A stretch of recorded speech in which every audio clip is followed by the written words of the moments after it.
We're talking tripod today. What is the tripod, Smitty? I'll tell you what the tripod is. It's this right here. The tripod, likened to pyramids in ancient Egypt, consists of drafting one of Allen, Mahomes, or Hurts to go with one of these round one running backs and one of these running backs in round two. The tripod.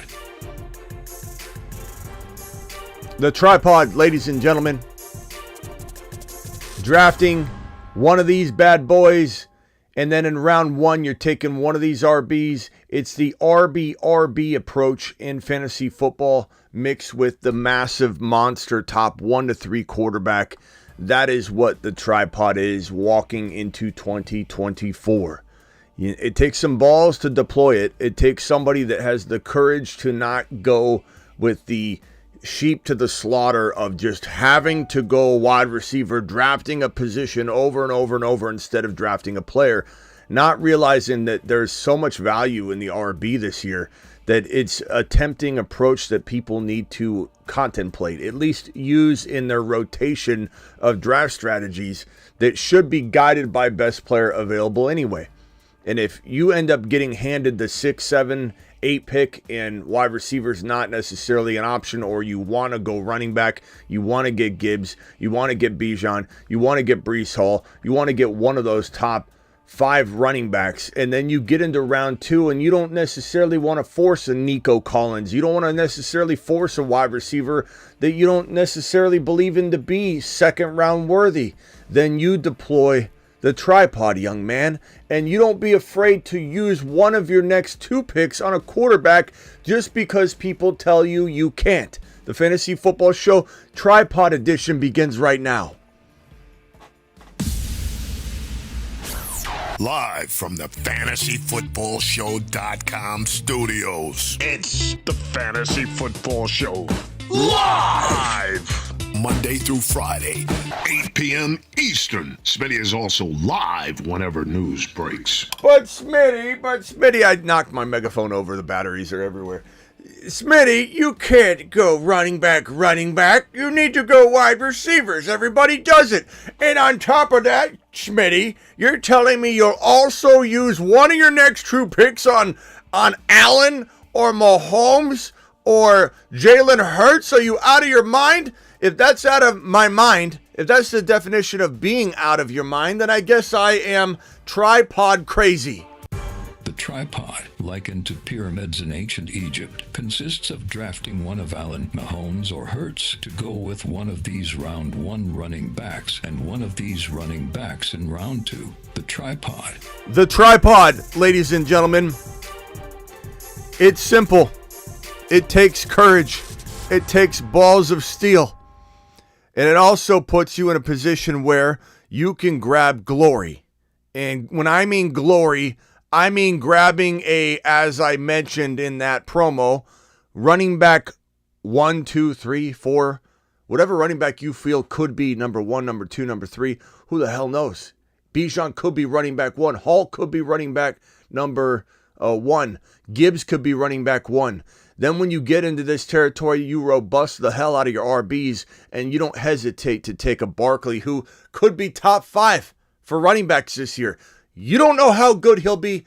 I don't know how good he'll be. Nobody does, because Saquon's been buried in New York where he can't even score any touchdowns at all. We might see some sort of unveiling of Saquon that's beyond belief at the end of the year. Like an absolute head-scratching, how didn't we see this coming? He's the most glorious running back just wasting away in New York. He goes over to play behind one of the best offensive lines and one of the most potent offenses with one of the most keep defenses honest quarterbacks you could find in the NFL.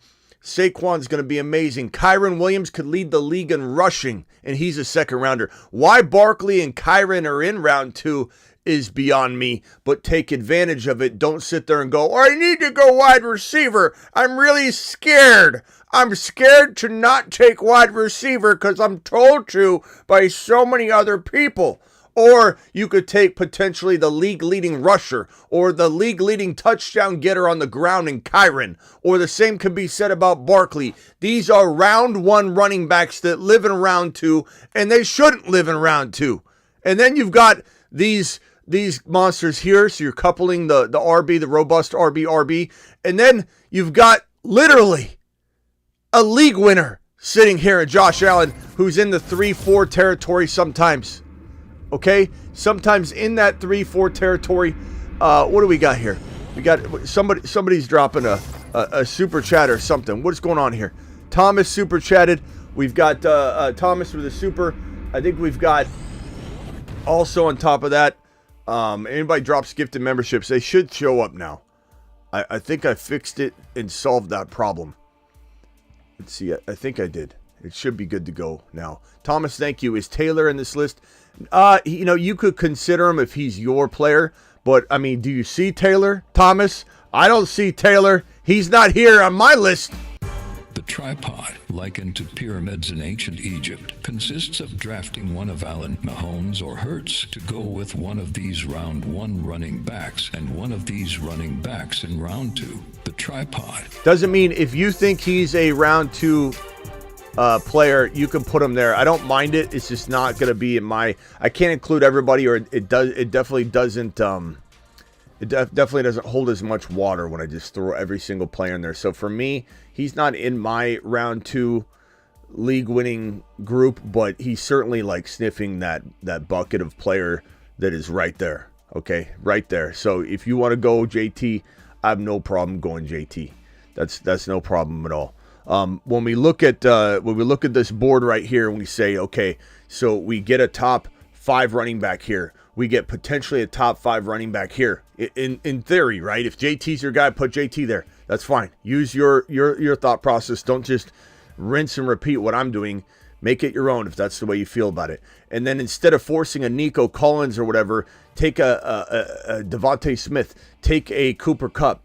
Take a DK Metcalf. I don't mind going DK here, trying to get Mahomes in this round. Or you could go Josh Allen in round 3, take Devontae Smith, take a potential Cooper Kupp, take whoever you want to be your underrated wide receiver 1 in this round 4 or this round 3. You don't necessarily have to deploy the entire tripod. You could start with the base of the tripod and then say, you know what, maybe I'm going to go AR5 or somebody else in round 5 or 6 and go wide receiver. You can abort strategies like this, and you should if you feel like you need to.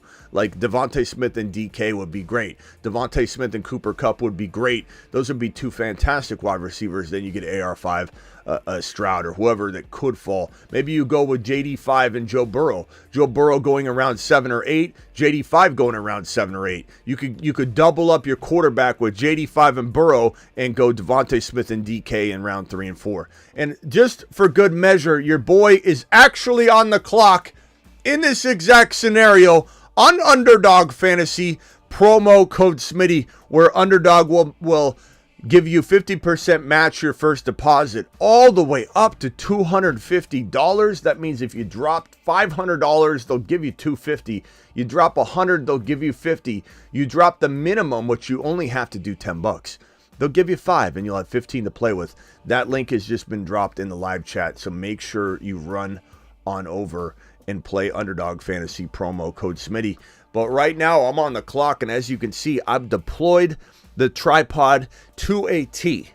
We've got Gibbs at number 10 overall. We've got Kyren Williams at number 15 overall, which is still a steal, even though people think, oh, that's he's a bad pick, Smitty. He's got Blake Corum. I'll get Blake Corum later, and I'll have a top 5 lock running back while you complain about Kyren Williams for whatever reason you want to complain about him, because you didn't land him last year and you can't accept that fact. I don't know what it is, but the hatred toward Kyren is really hilarious when you can cuff these 2 players like clockwork.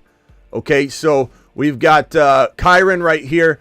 Then we went all the way down, flipped around to the 3rd round, came down here. Josh Allen went. Jalen Hurts was there. I went with Jalen Hurts. Then it went Michael Pittman Jr. DK is the only guy I consider taking. Mahomes, Malik Neighbors, and now I'm on the clock right now. And as you can see, the players on the far left are the best available. You tell me what you would do. Is Devontae Smith the pick here to stack with Jalen Hurts? Or do you say, give me Tank Dell as a potential wide receiver 1 for my team in this robust RB mixed with a top 1 to 3 quarterback. Do you like Smith? Do you like Cooper Kupp? Do you like Tank Dell? What would you do if you were on the clock in this situation right here? I haven't drafted yet. I'm going to wait a minute. I'm leaning toward Devontae Smith. Obviously, Smith or Kupp. I like both of them. This is a tough call. This is a tough call, and I believe this is a weekly winner, which means the stacking isn't as important in the Best Ball Mania. But let me just go ahead and see which one this is. I think it's a weekly winner. Weekly winner. Yes, this is weekly winner. So stacking is not as important in weekly winner. It can definitely be advantageous. The data's not even there because the first time they ran weekly winners was last year. Weekly winners, for anybody that doesn't know, on Underdog Fantasy, promo code Smitty, link in description, link in the live chat I'm going to drop right now so you guys can sign up and draft alongside. That is going to be right here. The reason I might go Cooper Kupp is because of what I explained yesterday, that it's all about winning one week. No single week has to do with another week. Meaning Cooper Kupp could be a top 5 wide receiver for maybe the first half of the year, right? And then maybe he's too old and he gets hurt and falls off. And then I'm probably screwed at trying to win any individual week from the point when he goes down, right? Or it's going to be harder for me. But is there a better chance that Cooper Kupp drops 1 or 2 top 5 wide receiver seasons on his way out than maybe one of these other guys that I could pick being number 1 wide receiver on the board? I don't know. Devontae Smith gives me more longevity on the year to try and hit 20K each week. But again, this is weekly winners. One week has nothing to do with the other. There's no end of the season winner. There's no Super Bowl. It's literally week 1, 20K. Who wins week 1? Week 7, 20K. Week 4, 20K. Week 10, 20K. Week 17 has nothing to do with anything but week 17, 20K. Whoever wins each individual week wins 20K. Second place, 10K. And so on. So Cooper Kupp gives you that I think that appeal to get that top 5 wide receiver production for at least a couple shots, and he still might be able to do it for another half a year or maybe 10 weeks out of the season. Maybe he misses 4 games, but he plays like a top 6 wide receiver for, the rest of the season. It just, in regular Best Ball Mania, he screws people because he's out weeks 4 through 8, 4 through 9. But in weekly winners, you get those shots at 20K each individual week. So I'm kind of leaning Kupp here, but Devontae Smith does give me that longevity all year, and the stackage is kind of nice, even though stacking is not as mandatory, in my opinion, in a weekly winner versus a Best Ball Mania. So curious what you guys feel. Yeah, Dell's good too because he'll have those huge weeks. He'll have some monster weeks, and even if he rotates with the 3 receivers. The only thing though for me is I just think in that McVay offense, I'll have Kyron and Cooper Kupp, and you could say stacking the wide receiver running back could be advantageous or could be a detriment later if they're running the hell out of the ball and not throwing. But the way McVay runs his offense, they're always pretty high scoring. They're always pretty involved, and there's no reason Kupp and Kyron can't explode and have big days. Reps from Dell says Diggs is going to steal reps from Dell. I don't know. Diggs is tough to predict. Tank Dell could definitely have some spike high weeks, says Brandon. I agree. I think I'm going to go Cooper Kupp here. This is weekly winners.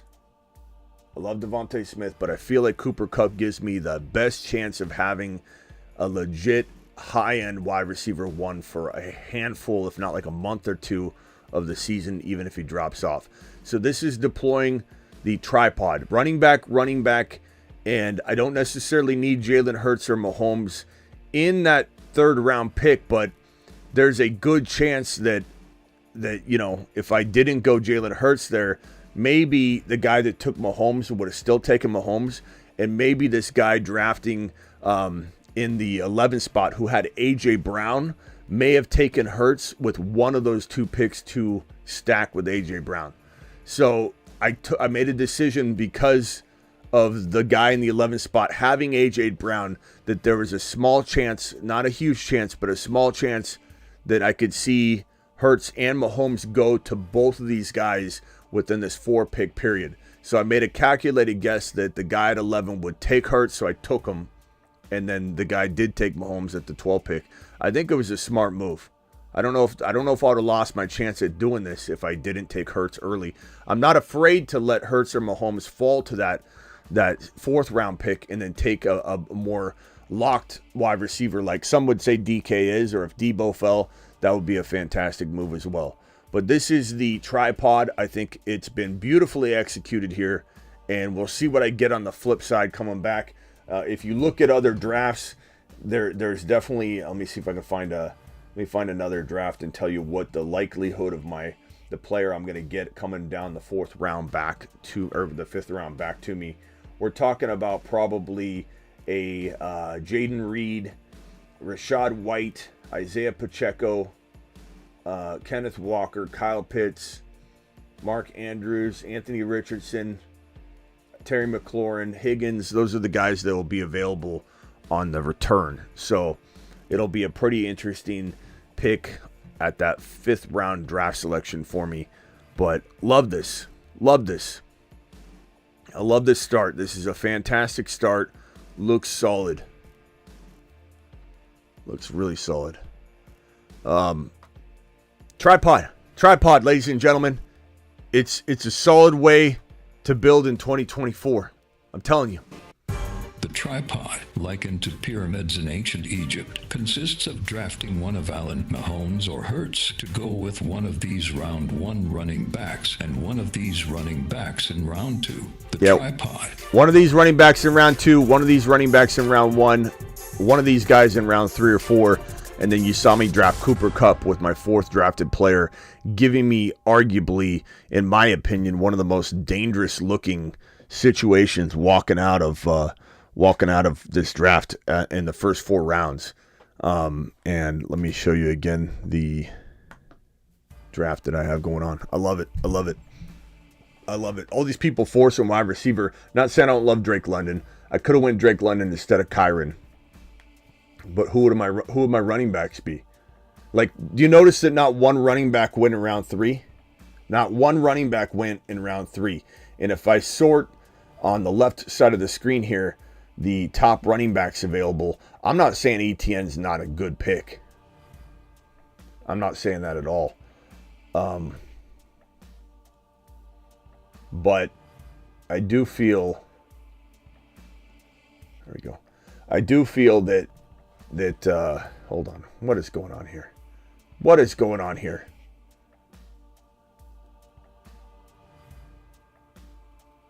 Okay. Here's the, there we go. Here's the list of available RBs. So Jacobs is there. Jacobs is a fantastic running back. You could say Drake London and then Jacobs in that Cooper Kupp pick is near as good. I'm not arguing that it isn't pretty solid. You could say ETN in that Cooper Kupp pick is near as good, and then you take Drake London. It's all just a preference, but the way I look at it, Coble dropping a gifted membership. Appreciate you. Coble dropping, how many did Coble drop? Coble's celebrating 1 month. Let's test the gifted membership notifications. Thank you, Coble, dropping gifted memberships like a monster.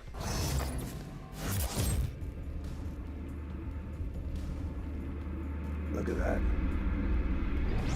Coble gifted 5 memberships. Jonathan got one from Coble. Coble, appreciate you. I think this is going to work moving forward. I had to mess with some of the plugins and settings, trying to get all these things to play well and play nice together. It's a full-time job trying to keep everything moving and running. Coble, appreciate you dropping those gifted memberships. We also have the super chats. Thomas, appreciate you dropping the super chat. I think we got some celebratory milestone messages. One from Marty. Marty says, do it live. Thank you. Appreciate you. This one's from Jason. Jason says, agree with you, Smitty. Excellent decision. Or that wasn't a gifted or a celebratory message, but I appreciate you. And then Coble said he wanted to test out the memberships. Appreciate you for everything you guys are dropping. You guys are absolutely amazing. And don't forget to use code Smitty to do this type of thing yourself. And who here maybe was a little skittish of trying the running back approach, but now is a little more open-minded to it? Who here thinks that they might try to deploy this in an upcoming underdog draft just by seeing how it's looked so far, how it's shaken out for me? This is the link right here, Underdog Fantasy, promo code Smitty, dropped in the live chat in the description of the video.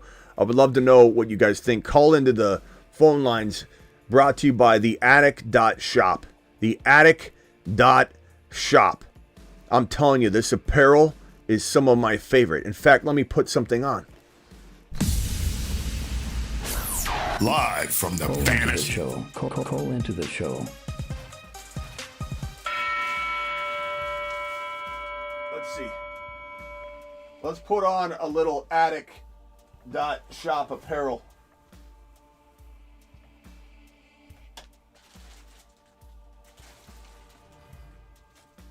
Where is it? Where is it?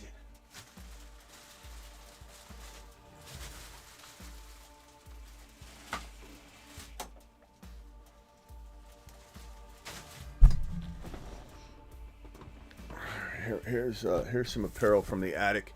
This right here is Dracula and Frankenstein on a shirt. Unbelievable. This is the Grindhouse, formerly known as Grindhouse times Smitty. I love this stuff. I'm waiting on my new. They're sending me a box of new attic apparel because they rebranded, and now they're the attic.shop instead of Grindhouse. But so ignore the Grindhouse name here because it is now called the Attic. But which kind of sucks in a way that these Smitty shirts, well, they're vintage now. They're vintage. But it was the Attic, Grindhouse times Smitty. We gave a bunch of these out. Fantasy Football Show logo. Really love this.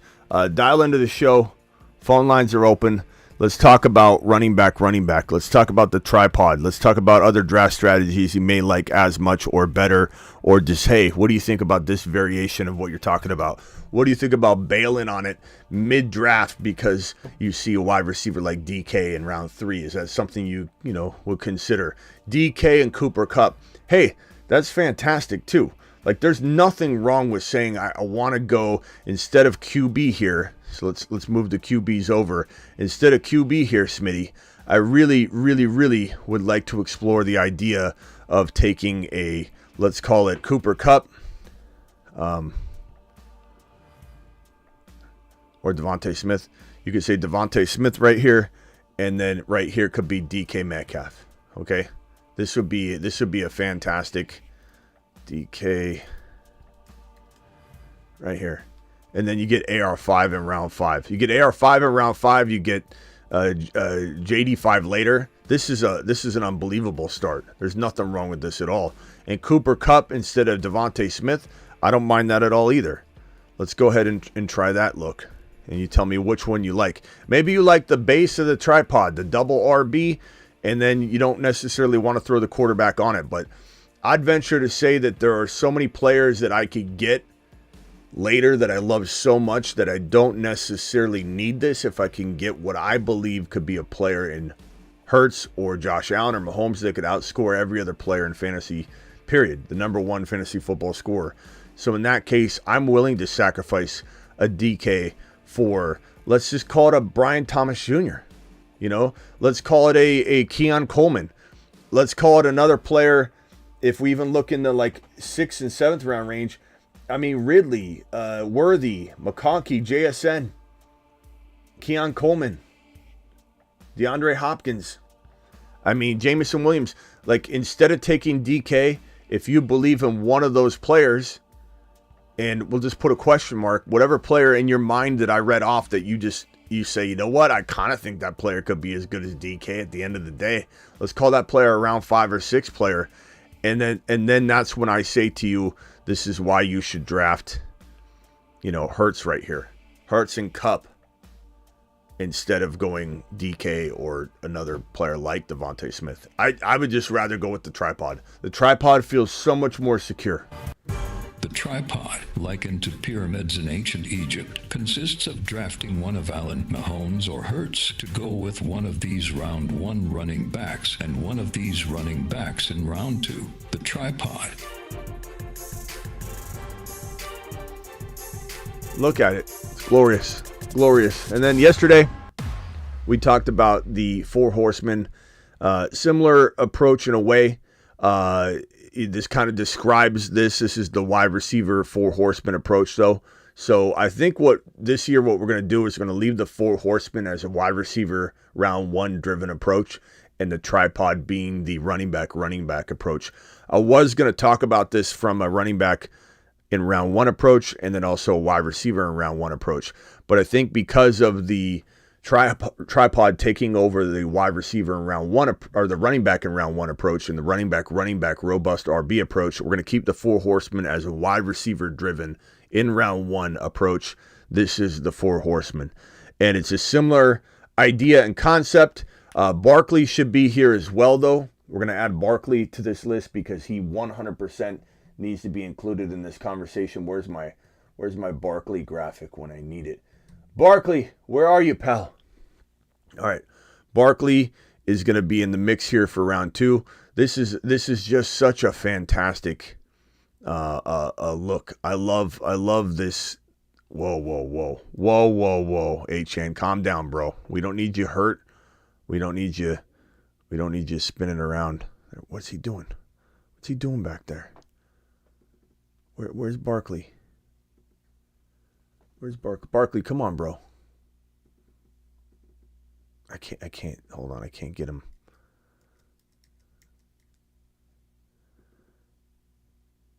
There you go. Rotate Barkley. There you go. Barkley. There he goes. Barkley. Look at that. Look at that. Look how glorious this is. This is such a good looking list. What's your favorite? Do you like the tripod? The tripod, or do you like the 4 horsemen better?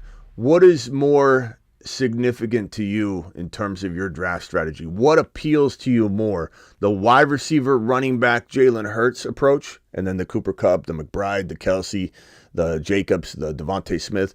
Or do you like the robust RB, the Bijan, Hall, or Gibbs, or even CMC, if you will, and then the additional RB? What appeals to you? Drop a horse, or drop a triangle, tripod, however you want to signify your choice. Drop it in the chat right now, and we'll throw it on screen. And don't forget, the phone lines are open for you guys to call in and discuss tripod versus 4 horsemen.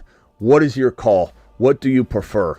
Dial in to the attic.shop phone lines. Call into the show. Call into the show.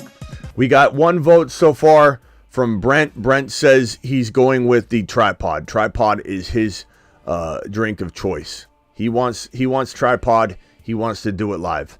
Superfish depends on the draft spot. That's definitely a consideration. We got a tripod vote here. 4 horsemen sounds way cooler. I'm in a 10-man draft. Do you guys think I could go potentially 1 from each list in rounds 1 through 4? I don't know, Big Red. You can call in and describe what you're talking about there. We're going to go 4 horsemen here. We got the 3 camels, says Birds. The tripod. We got a 4 horsemen vote up here by Victor.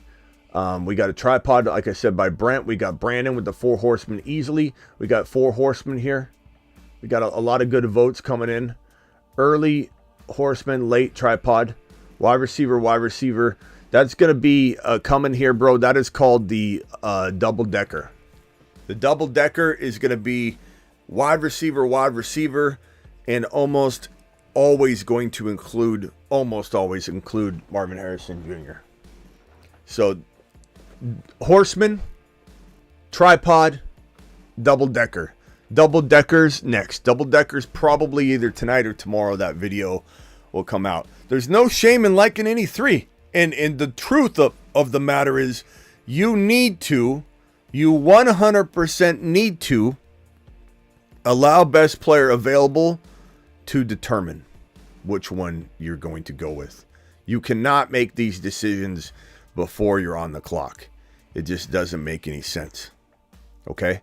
So know that up front. You cannot be making decisions like, hey, I'm going for Horseman no matter what. You got to do that while you're on the mother freaking clock. Otherwise, you're going to put yourself in a position where you're drafting a position and not a player. And that's what we say is a no-no here on the show. You must always keep an open mind to draft the best player available and allow that to open up your subset strategy. Because your hero RB, your wide receiver, your zero running back, your 4 horsemen, your tripod, your double decker, all these strategies are presented to you by best player available, and you need to be the one decision maker, the gatekeeper that opens the gate up to the strategy, the sub-strategy of choice. Best player available needs to always guide you. What is up, Mark? You're live on the show. Hey, Smitty. This is Mark, calling from San Diego. Mark. I've been watching your show, following you for years now. Mark. I like to see how far it's come and how you've helped me win over the last 2 years, thankfully. I just want to say that I think that's right. Best available is a good way to go. Of course. I do like that quite a bit. Like a few years ago, my strategy was always just get running backs, load on running backs the first couple rounds. But over the last 2 years, where I actually won was I was actually hitting a wide receiver in the beginning, because I think it was just like a part of like the draft strategy that I was using, just best draft available for that time frame. But this year is kind of different. Like I want to try I do like running backs. Like, for sure, like, I want, like, a dog, you know? I want Bijan, or I want, like, a Gibbs, because, you know, they got, like, some firepower. So, even Kyron would be great. But I like how, like, on yours, you had, like, a running back the other day. Like, dang, can you imagine that? Like, having a Gibbs and a Kyron in the same, and then you're following that up with, like, that quarterback, like, Smith, if he's still, I already even know, but that'd be freaking insane. But I mean, look at it. Look at it. It's right on screen right here. Not to mention, I just drafted it, right? But it's Gibbs, Hall, Bijan. Pick your poison. I kind of feel like all of them are amazing. Kyron is probably my favorite second rounder, especially when you can cuff him to Corum very easily. But Barkley's fantastic, Achane, and then Jalen Hurts or Mahomes or Josh Allen. Like, it's, how do you not love this? How do you not love this? I don't understand how somebody could literally say, I just don't see winning with that. Like, I get it. Everybody's going to have their own strategy that they want to deploy. The problem is, bro, what you just described, I think is what you're telling me, is you are willing to be flexible. And that's all I can ask of any of you as a takeaway from the content here on the channel. If there's one thing you take away from my content is you need to be flexible as you're on the clock. The best player available mentality, people don't necessarily always understand what I'm saying. They think I mean draft the highest ranked player on the suggested ADP rank list that they're giving you, and that's not what that means. Sometimes I'm reaching when I'm taking my best player available. Wait, what are you doing, bro? Are you eating? What's going on there?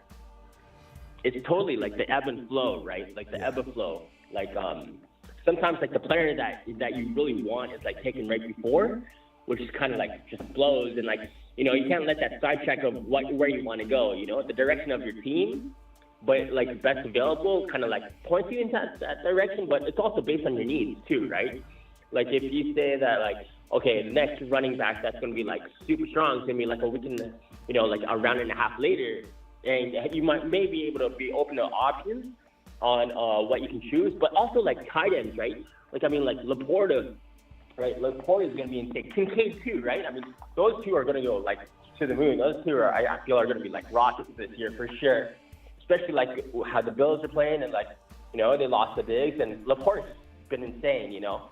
So, also Michael Mayer and like McBride, right, from Arizona.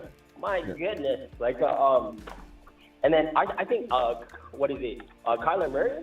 I think he's also kind of undervalued, but I mean, like, that would be a secret gem. I mean, he's got some hot sauce coming this year, I think so, especially with, you know, the wide receiver that they have. So, I just wanted to speak my mind and let you know that I love the show, and I appreciate what you got going on, man. All right, bro. I'm following. And I love how it's year round, man. All right. Thanks a lot, Smitty. Thanks, pal. Appreciate you later.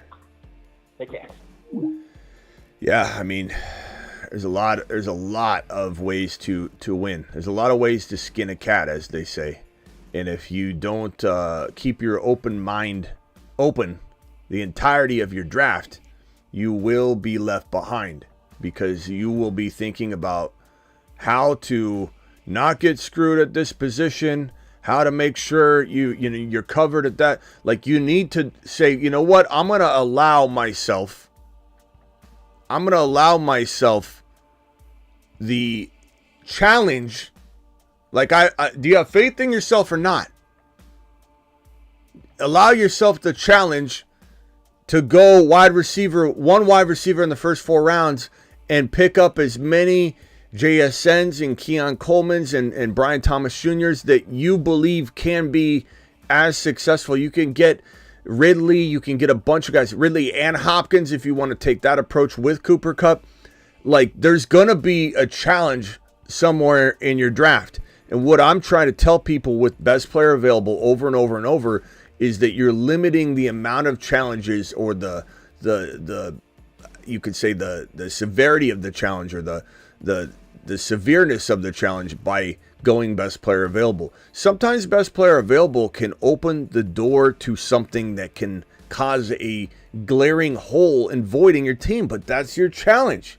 And I venture to say, if you are missing, let's say, somebody like a very, very, very, very big hole at your running back 2 or your wide receiver 2, dare I say, you will, if you follow the best player available, you will have zero concern at any of the other positions. You'll be stacked. The funniest thing anybody ever says to me is when they look at a team that has been built off best player available, and it does have the best 2 running backs, the best quarterback, the best tight end. I got Laporta, I got, a Mahomes, I got a Gibbs and a Kyron, and then somebody walks in and goes, you only have, the Cooper Kupp and then Keon Coleman and Brian Thomas Jr. Your receivers are weak. like as if you don't know that you sacrificed your wide receiver room to beef up everywhere else. And if my weak wide receivers end up smashing because I have faith in myself, the content on this channel, the community that we live in here, where we all help each other and create gems and good conversation. If you don't believe you can overcome one challenge but beef up every other piece of your team, then you don't like, I guess, challenges. I don't know. But this team right here is a phenomenal start. Not that it couldn't do well going with the Marvin Harrison and Garrett Wilson double-decker, which that strategy will be deployed tomorrow in an example. Double-decker's fun too. I love the double-decker. But do I like this strategy, the tripod, more? Yes, I do. Do I like the 4 horsemen more? Yes, I do. The 4 horsemen's probably, I would say the 4 horsemen's maybe my favorite approach. I do love this one a lot, but the 4 horsemen, the reason the 4 horsemen's my favorite approach is that it is essentially hero RB.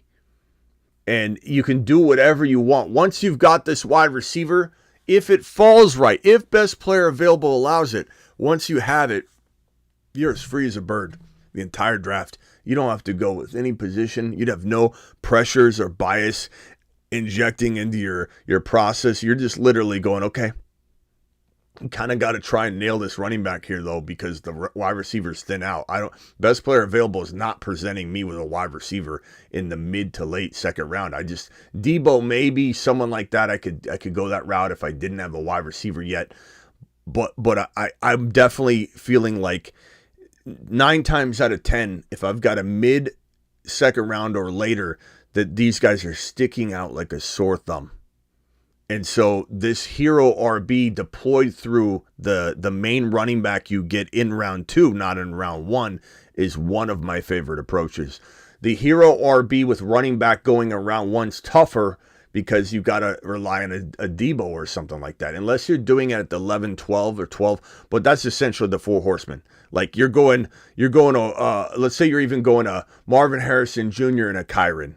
Like that's a 4 horseman version too. It's a different version of it, but you could deploy that. That's like, I would say, the poor man's version of the Four Horsemen, but it's still very, very winnable.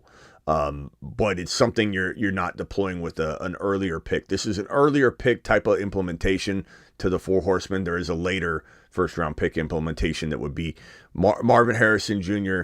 and Gibbs, if Gibbs were to fall. Marvin Harrison Jr. and Kyren. Marvin Harrison Jr.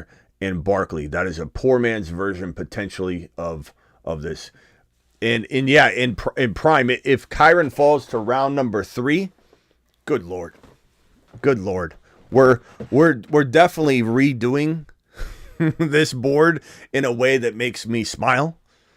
But we're also going to have what's going to be called the Kyren approach. If he does fall in round 4 or round 3, Kyren Williams will be the hero RB round 3 wide receiver. It'll be called the double-decker Kyren Williams round 3 draft strategy. That will be on the docket, no doubt about it. But the tripod...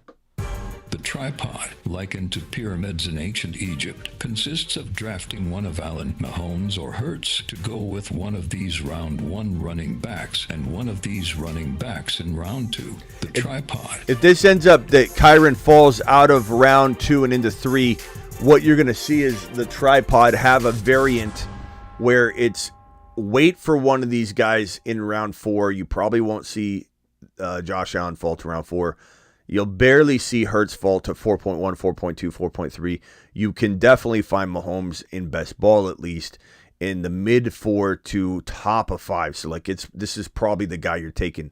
And then Kyren goes in round 3. So it would be one of these guys in round 1. Take Kyren out of here if he falls to round 3. Barkley or Achane in round 2. Kyren in round 3.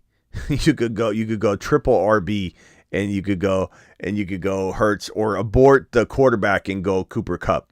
So the tripod that has no the non QB tripod could be triple RB, Bijan, Barkley or Achane, Kyren in round 3, and then Cooper Kupp round 4, Devontae Smith round 4, DK if he fell, and then you go AR5. So that variant would be phenomenal as well. For the tripod, there's so many ways to skin a cat.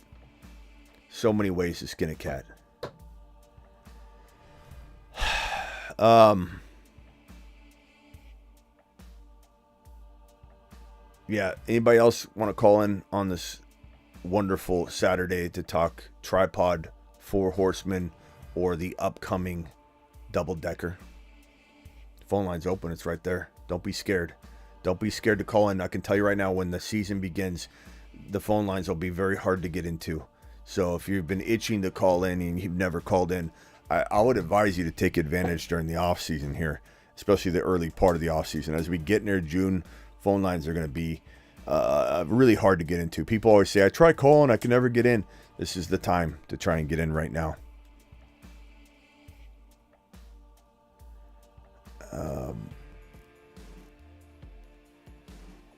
What's Mark saying here?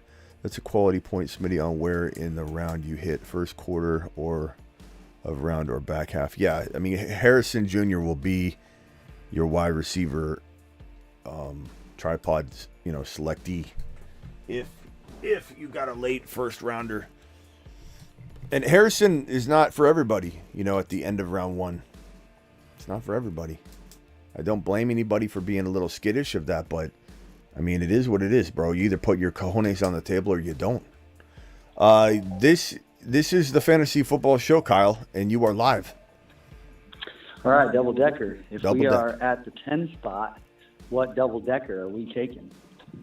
You got a 10 spot PPR. Okay, can you tell me who is on the clock in this scenario? That's a great question. I would guess that people like Bijan are probably gone. Maybe Jahmyr Gibbs is on the clock. You think he's there at 10, I would wager? He is there, I would say, 50% of the time right now, which is why Gibbs is one of the biggest steals in all of fantasy football, hold on one second, hold your thought, which is why... The Saturn Men. One small step for man, one giant leap for Saturn. Which is why Gibbs is sitting here on a Saturn Men list, even though he's a big name player. He shouldn't be Spaceman. at the end of round number 1. He shouldn't be there. It's one of the biggest steals in all of fantasy football. And I don't care. I care what my people think of me. I don't necessarily care what a passer buyer thinks in some context. I want to win them over. And look, everybody I want to enjoy the show. So even a passer buyer, I want to hook them in because obviously I want this channel to grow, but I also think that everybody can be a part of this community, right? But on the surface level, I know that I'm telling you right now, I've done this so many years, 20 plus years. I know I can predict some of these things to happen. I can tell you that at the end of the year, people are going to roll in here and act like the Saturn men list wasn't bold at all. That Smitty, great job putting all the top guys on your Saturn men list. It's not that simple. Like this Saturn men list, when you look at it, this Saturn men list has strategic players on it that should not be where they should be. And so when you look at Gibbs being at 10, 11, 12, I don't care how big of a name he is or how much people love him. Clearly they don't love him enough if he's falling to 10, 11. Breece Hall is maybe running back 1, maybe running back 2, as Gibbs could be running back 1 or 2. Why is Hall going at 8, 9, 10, 11? So I'm going to be remembered as, at the end of the year, this is obvious stuff, but it's not. At this moment in time, Hall is being slept on inside round 1. Gibbs is being slept on inside round 1. Even Bijan at 6 or 7 overall, when he could be number 1 overall, is being slept on in round 1. So while people pretend that, having Hurts on your bold prediction list is so, what a great call. How obvious was that? Why is everyone letting Hurts fall to 4.1? Why is everyone letting Mahomes fall to 5.1? Why is Kyron in the second round breaching near the third round? Why is everybody calling JD5 not a top 5 quarterback? If I had to say, this is one of the most bold lists you could find, given what I'm saying about each one of these players. So I know at the end of the day, it's going to be remembered differently to people, and I don't really necessarily care about that. But I just want to emphasize that all those guys are extreme values. That's why they're on the Saturn men list. Passer buyers, casuals, they don't understand what I'm saying. And they may never. And they may come back a year from today and say, Smitty, bold Smitty. When everyone that was here will understand why every one of those players was league winning on the Saturn men list. The Saturn men list couldn't be more glorious. It's not a list of obvious calls. These are underrated players. I don't care how high they're getting drafted. I don't care about saying that a person's being slept on in round 1. If you don't like that kind of descriptive sleeper content, then you don't have to watch here. There's no roll call here. But Gibbs is being slept on. Breece Hall's being slept on. Only a casual would say he's not, in the context that I've laid out. So Gibbs is a freaking steal at the end of round 1, and he is going there 50% of the time right now at 10 overall, bro. So I love him there. I love him there. MHJ is going around that territory, but double decker, I don't know if I'd force it or not. I'll go with the flow, bro. I think Breece Hall is probably RB2, right? I mean, Bijan 1. Breece Hall 2. How does he fall into the 9 or 10 spot? Well, I mean, bro, Breece Hall 2, Bijan 2, 1, Gibbs 2, 1. I mean, you could say Breece Hall could be 1 or 2 or 3. Gibbs could be 1, 2 or 3. Bijan could be 1, 2 or 3. McCaffrey could be 1, 2 or 3. They're all neck and neck and neck. So I don't even know. As big of a Breece Hall fan as I am, I can't even say he's 2 because it's just a cluster, bro, of greatness. But the fact that Hall and Gibbs are the 2 falling and Bijan's kind of also falling is fantastic to me. And this oversaturation of wide receiver, I love it. Bring it. Have Lamb go 1 or 2. I like Lamb. Look, we're kind of the founders of Lamb here. There's no one else that says get lambed. Get lambed. Like we're like the founders of Lamb. I'm not down on Lamb at all. But Lamb going 2 overall presents an opportunity. It does. You know, I'm not saying I don't like Tyreek Hill, Chase. I mean, the 4 horsemen includes one of those guys. It's not like I don't love that strategy. It's one of my favorite strategies. But when you're drafting from the 10 spot, you have to thank your lucky stars.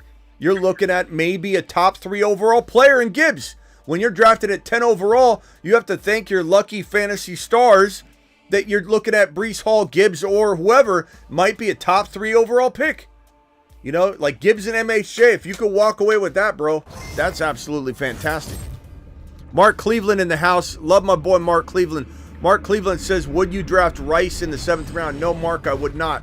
Mark, can you call in? We haven't talked to you in quite a while. Phone lines are open, Mark. We miss you, pal, so we love to get you in here, and I'll definitely talk to you later today if you still want. ADP influences most folks to pick the guy at the top of the list, and ADP won't change much.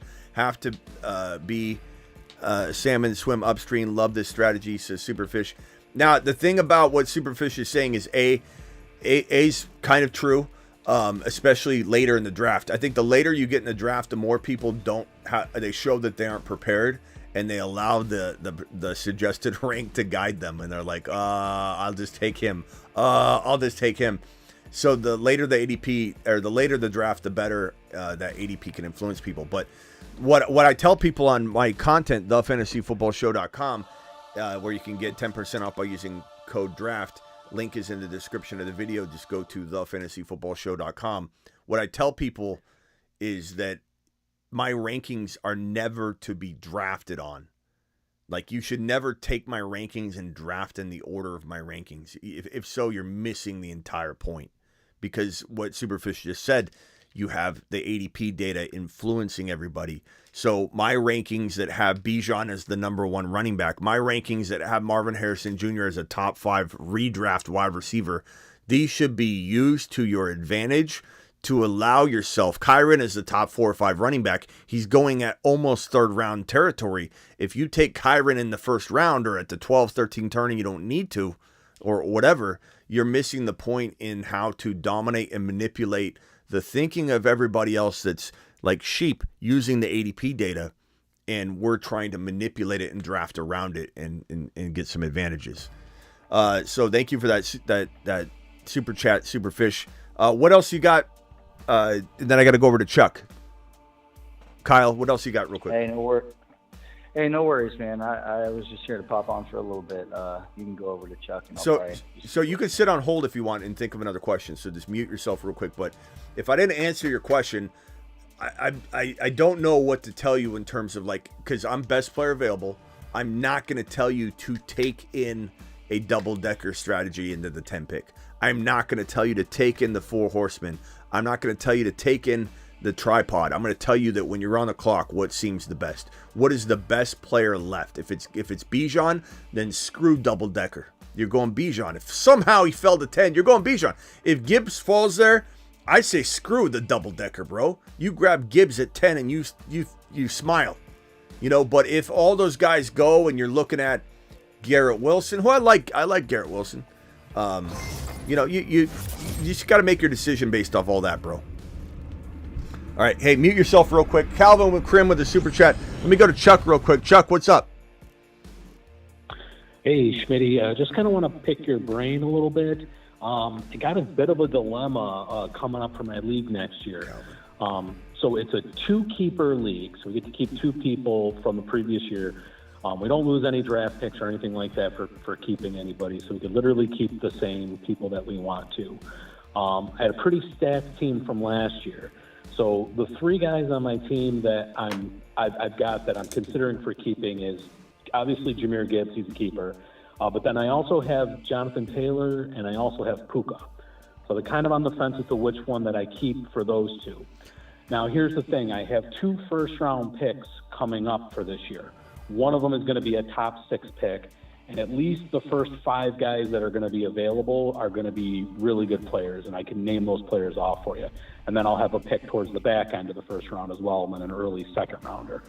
So just kind of thinking, if you were in my position, and again, I could tell you the players that'll be available with those first 5 picks in the first round. Yeah, I really want to go. Go ahead. Yeah, so the players that are going to be available is, and this is kind of the way I would rank them personally, is Kyren Williams is going to be available because the guy that has him has Chase and has Jefferson, and I'm pretty much 100% sure he's going to keep both of them. Okay. A.J. Brown will be available because he also has McCaffrey and he has St. Brown, so I'm pretty sure A.J. Brown, or if not A.J. Brown, it'll be St. Brown. Then I've got the Puka and JT dilemma, so one of them I would say would be about the third best. I know Devontae Adams will be available, and then obviously Marvin Harrison Jr. because nobody has any rookies. It drops off a little bit after that, but there's guys like Kenny Walker, Chris Olave, Derrick Henry, Laporta, Debo.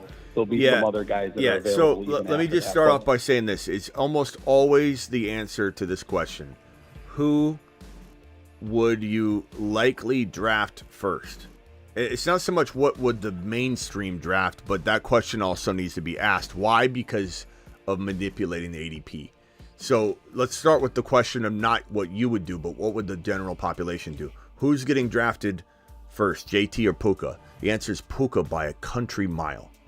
I'm not saying JT isn't good, but he's going in round 2. Puka's going sometimes 7, 8, 9. So if you were to keep Puka, not only do you start off with a very balanced approach, which I always prefer if possible, because this is essentially like, this is the 4 horsemen just reversed in terms of getting Puka, Gibbs, Puka.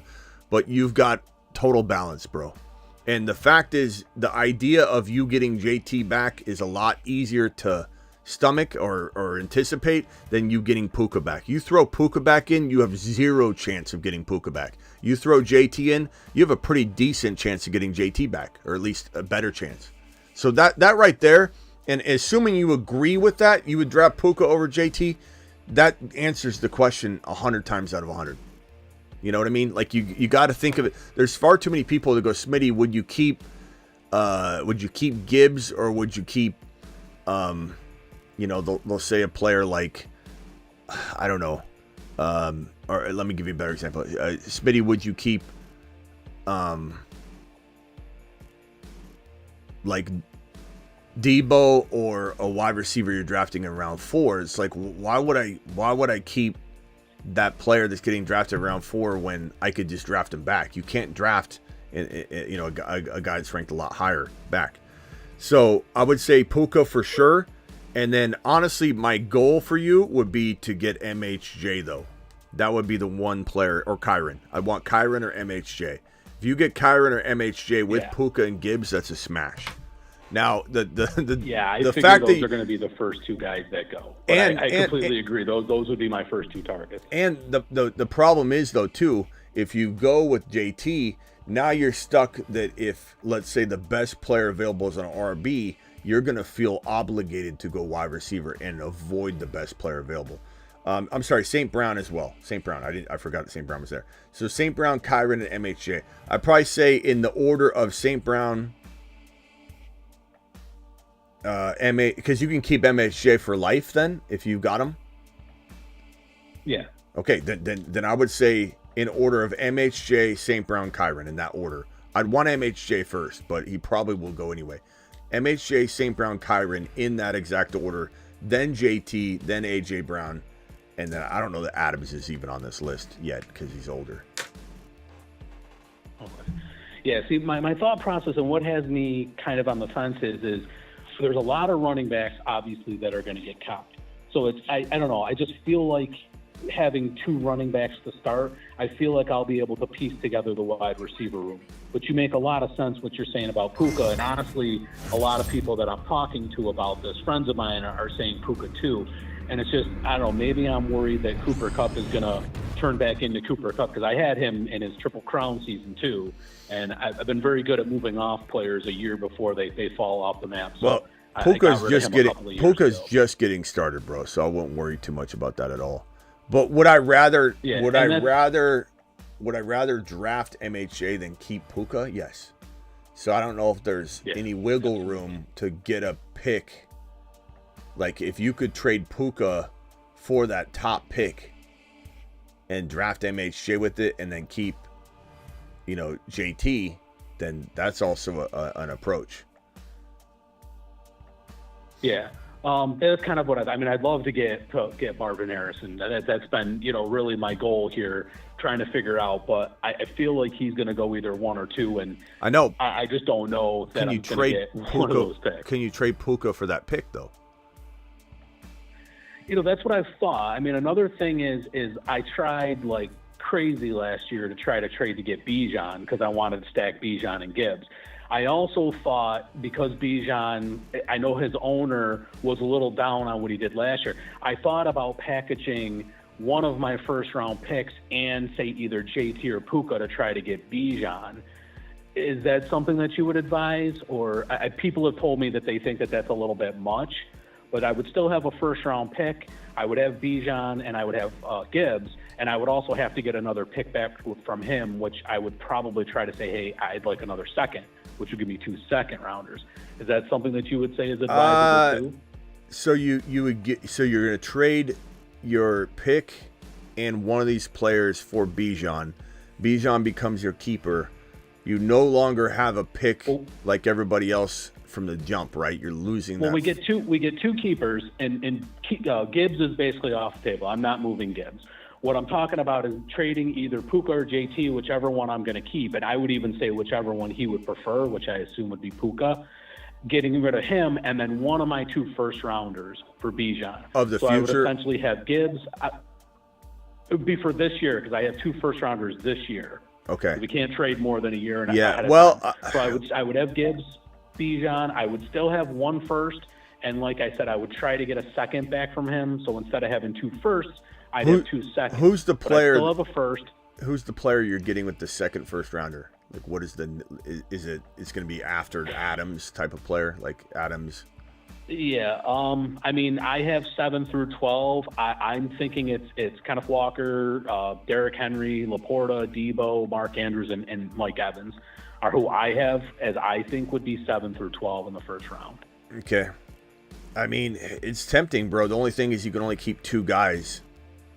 So. Right. But Gibbs and Bijan would be fantastic. They would be my keepers moving forward. Yeah, obviously. I think I'd be okay with the second of your 2 first rounders if you're telling me that it's like an Adams or something. But Laporta's a damn good player to also throw in the mix, but you wouldn't be keeping him, so I'm not so worried about that component because you got Gibbs and Bijan.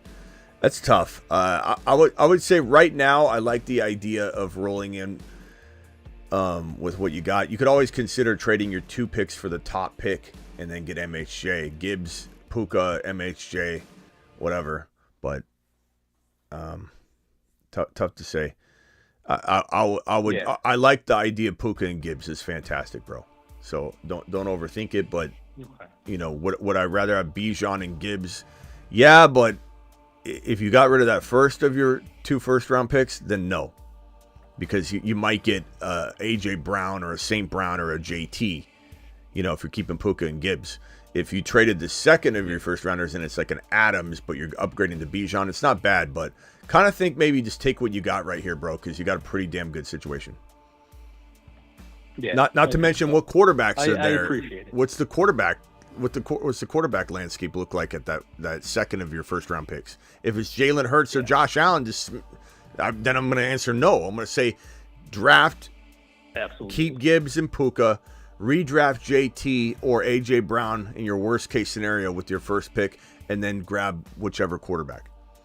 Then it's like, and I've thought that too, because there'll be 0 keepers, quarterback keepers, and smash. And no quarterbacks will go in the first round. So they'll be, because that was kind of my thought process, is get the 2 best available guys with the first round, and then since my second rounder, because I made the playoffs last year, the way we do it is the teams that don't make the playoffs get the first 6 picks in the first round. The teams that make the playoffs get the back end. So again, through savvy trading is how I've got a top 6 pick.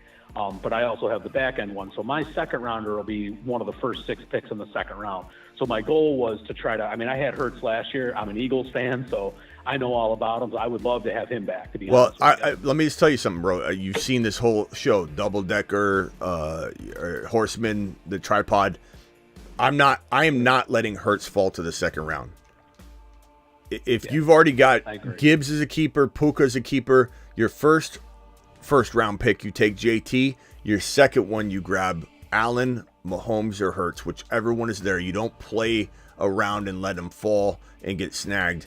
Who's stopping this quad right here? Hurts, Gibbs, Puka, JT. Like, it's the easiest call in the world. Don't worry about this late quarterback BS. Grab Hurts while he's there. I agree. Couldn't agree more. Absolutely. All right, Chuck. All right, later, bro. Thanks, Smitty. The man. Yeah. Appreciate you. Kyle, you got anything else? Bye. I got to get to Calvin's 2 super chats here. Kyle, you got anything else, pal? Yeah, I do actually have something else. So that trade I sent you, we were talking about, didn't go through. He was talking to somebody else. So I have another deal on the line that I'd like you to evaluate if possible. Okay, hit me with it. So it's Justin Jefferson and a 2026 first to get Kyron, 2, we'll call him mid-2025 first, and then DeAndre Hopkins. 225 first rounders? Yes.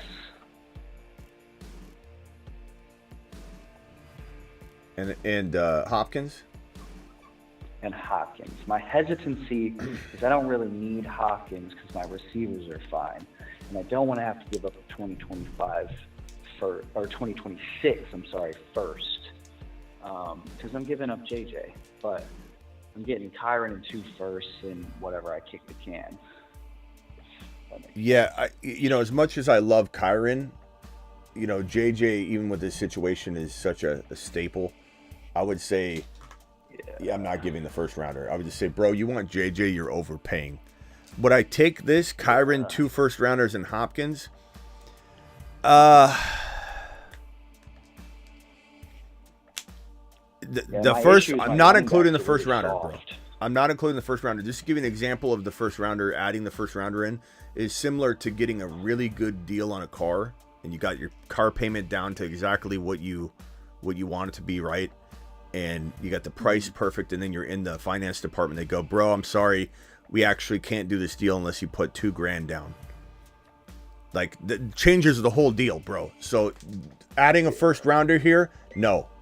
Like, you take this away, and he says, throw the first rounder in, and you go, oh, okay, I'll do it, because Smitty kind of liked it. No, it changes the whole deal. So I'm just telling you right now, do not include anything. If not, walk away from the table. Hard walk away, and it'll make him come back to you. He's trying to play you. But, I don't know. This right here is tough enough because, you're waiting on those first rounders. And if they're mid first rounders and you know that one of them can't even be top 4, it's still hard to do because JJ's so good and he's so young. He's a receiver and you got 10 years with him. Yeah. Kyron, as much as I love him, he's got a 4 to 5 year shelf life because he's an RB. So if this is a Brian Thomas Jr. and a Leggett, in theory, and I know this is 2025, but I'm just trying to give you a couple names. It makes it tough. But I will say, like, look at Benson and Jonathan Brooks and Brock Bowers, and so there's a lot there's a lot of names that could be good in those 2025 first round, players right there. So I don't know. I don't want to diminish like a 5 overall pick and a 7 overall pick. Those could be like if we could do this right now, and this was these were both mid 24 first rounders. You're talking about, like, let's just put names to this. You're talking about Benson and Brian Thomas Jr. So how about this? That's pretty good all of a sudden.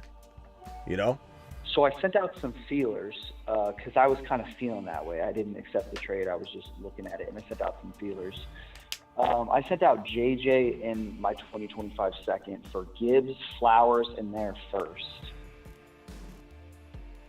Yeah, I like that. Also did Barkley, London, in their first for JJ in my third is what I sent out to another manager. Barkley, London. Barkley's got 1 or 2 years left, though, so that's not horrible. That's why I kicked in the third instead of a second. Yeah, it's not horrible, but it does. I lean JJ a little bit in that scenario, but I love the Gibbs one. Gibbs, Flowers, in a first. I'll do that one. All right, Kyle. Appreciate you. All right, appreciate you. All right, later. Call back if you got another one. All right, Calvin with the 2 super chats. Calvin, I'm sorry. They've been sitting on screen. I just wanted to get those phones cleared. $10 hauler gets a moonshot. To the moon. Calvin, are you still here? Calvin says, "Hey Smitty, tried calling, but my 1-year-old might be too noisy to concentrate. I'm in a PPR. You can try calling back, bro. I don't mind. Why don't you call back, Calvin?"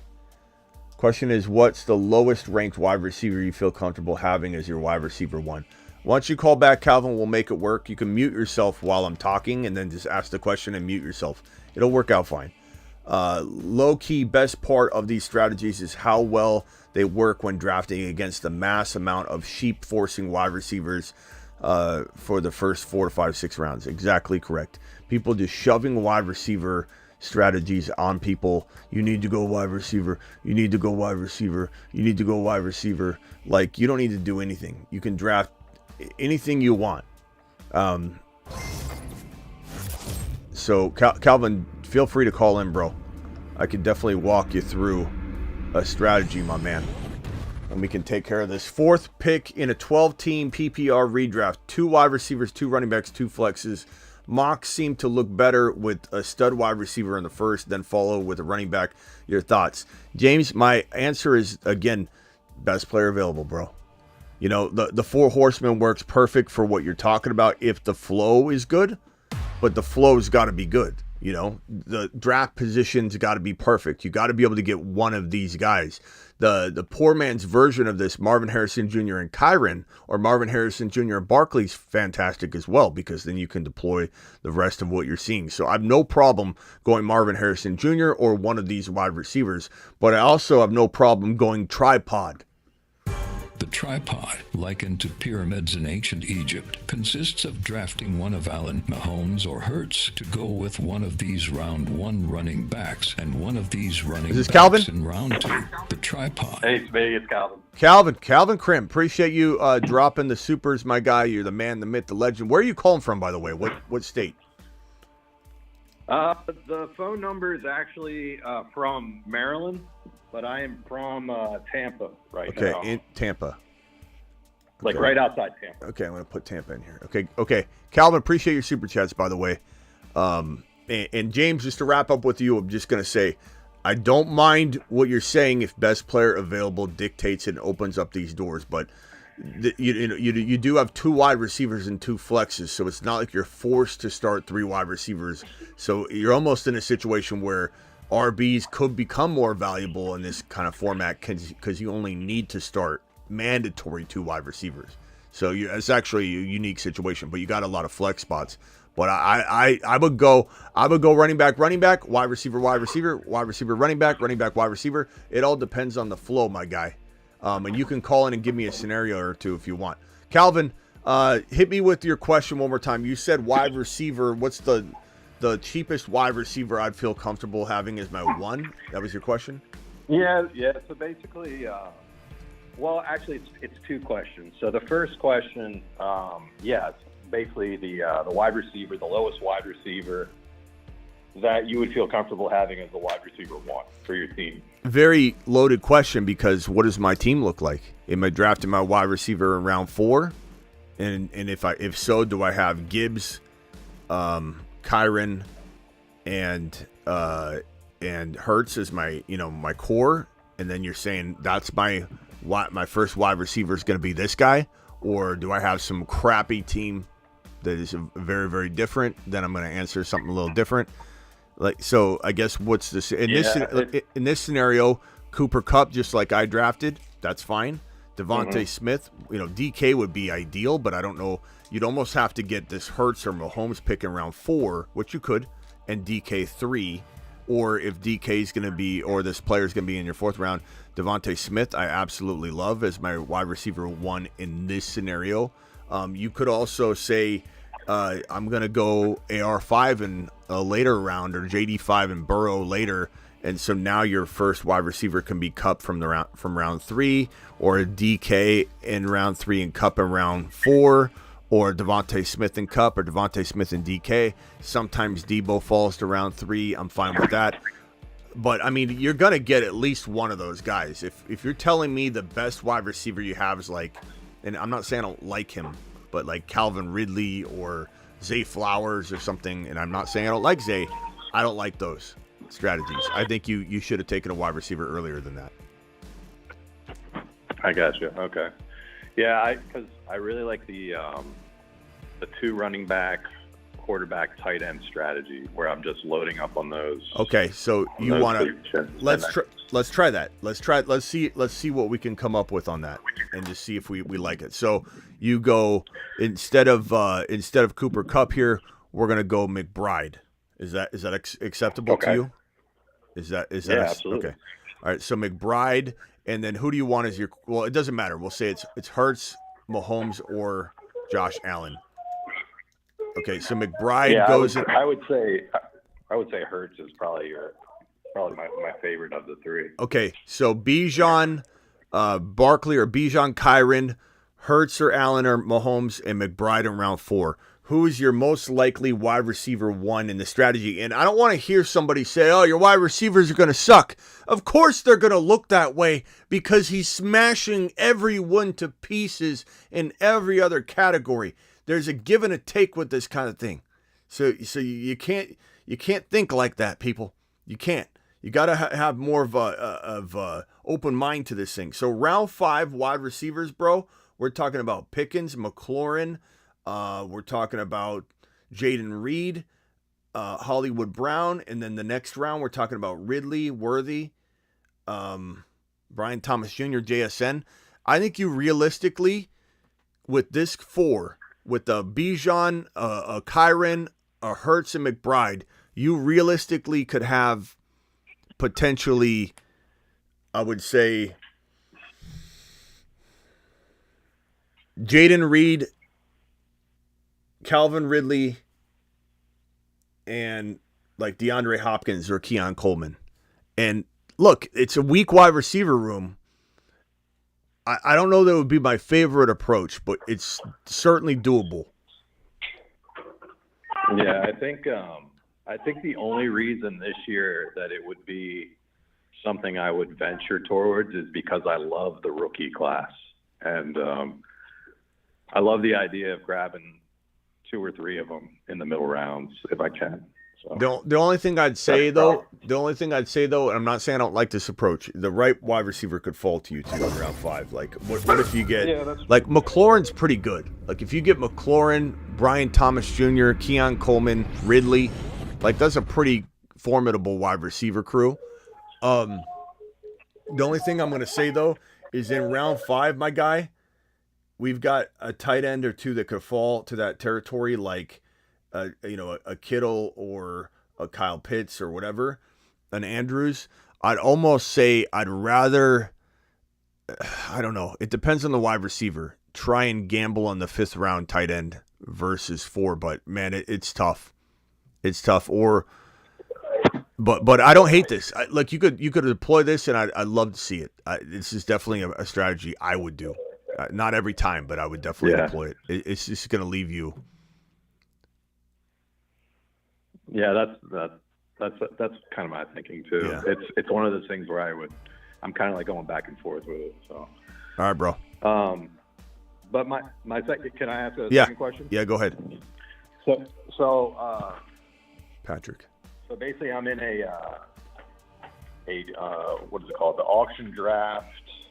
It's an auction draft two flex position league. And do you think by doing that, should I emphasize on wide receivers because of the 2 flex, or should I just how should I go about with the auction? Balance if possible, not necessarily emphasize wide receiver, but with an auction draft, this is unfortunate, but it is what it is. Tyreek Hill, in my opinion, don't go after him. Lamb, in my opinion, don't go after him. Jamar Chase, unless he somehow is a bargain, I wouldn't go after him. CMC, no thank you. Okay, so once you take those guys out, you're at a level of cost that's much lesser.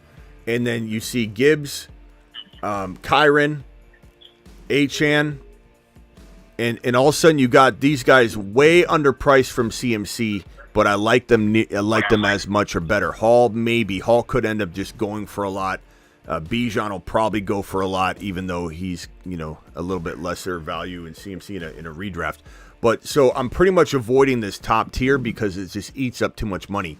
You could get an Achane, a Kyren, and then get 2 wide receivers and still have a boatload of money potentially to get that QB. I don't know that I drop a massive amount on a quarterback if it's $30 when then later on, a lot of times in auctions, going quarterback is tough. Mute yourself real quick if you could, Calvin. If you go quarterback like Hurts or Mahomes, sometimes you're paying like $25 or $30, and then later on you're kicking yourself because someone's got AR5 for $5-6 or something like that. So I would venture to say more times than not in an auction, it is tough to go with that quarterback. You just got to be involved in the bidding and see if you can get one for like 18 or 15, one of those top guys. But if people are marching them up to 30 and 40, you're going to lose your value very, very quickly. But you could easily get 2 very good wide receivers. And I'm talking like a Debo and a Cup with Kyren and Achane and a quarterback. You start buying CMC, you start buying Bijan, Lamb, and Hill. You eat up all your money. You have no balance at all. So my thinking is more target these guys down here. Yeah, that makes sense. Okay, yeah. All right, Calvin, appreciate you, bro. Hey, thanks for the super chats. Buddy, thanks for the super chats, pal. Thank you. Tell the little one what's up. All right, later. And don't feel afraid to call in when you got the little one. Just mute it while I'm talking or whatever. Ask your question, you'll get it in. It's fine, no problem. All right, later, Calvin. Okay. All right. All right. Okay. Patrick dropping a 20 watt on screen. I mean, Patrick, what are you doing? Alert. Super chat alert.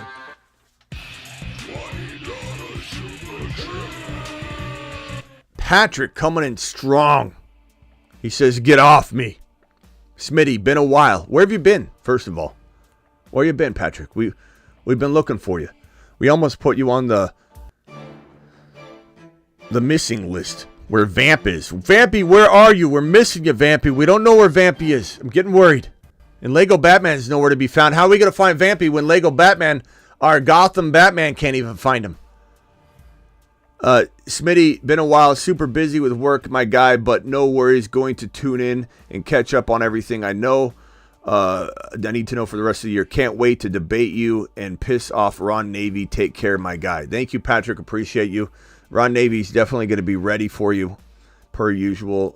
Thank you for dropping that $20 holler. Patrick to the freaking moon. And in fact, let's send Patrick to Saturn and kick off his off season in solid fashion. Appreciate all of you being here. Cooper Kupp, Ridley, Keenan Allen. This is Superfish. I don't know what that's referring to, but that's not a bad wide receiver crew to start from round 5 on, if you could pull that off. But Kupp's probably going around 4. I don't think you're getting Kupp in. I bet probably not what you're talking about, but if you were. Kupp in round 4, Ridley round 5-6, Keenan Allen in 5-6. I don't like Keenan Allen this year. Keenan Allen's changing teams. But Cooper Kupp's a fantastic round 4 guy. I mean, this strategy I deployed, this tripod of getting the 2 RB QB situation going on. Look at the first 3 picks. Look at that tripod. For anybody's wondering, why in the hell are we calling it the tripod? Well, if you haven't noticed already, it's very much likened to pyramids from ancient Egypt.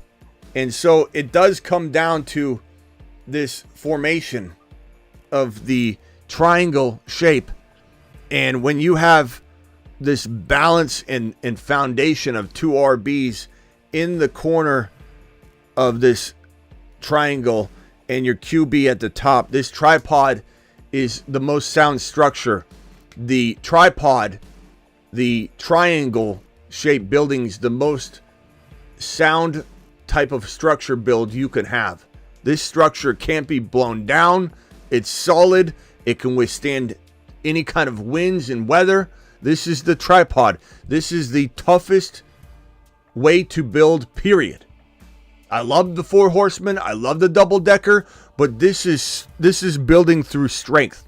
There is no better structure than this right here at the end of the day, if you're able to get the support and land your wide receivers and put support around this. The tight end, And these guys are contributing, but this is your structure, the tripod, ladies and gentlemen.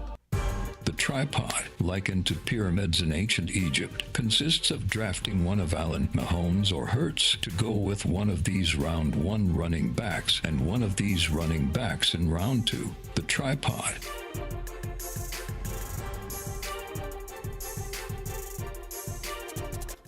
It's glory is what it is. You're looking at glory right in front of your face. London over Kyron at that draft. Nah, Sebastian. I mean, the give and take, I could go either way. But in this particular build, I love what I got going on. No doubt about it. London in round 2 and Jacobs in round 4, near just as good. No doubt about it. There's 100 ways to skin a cat.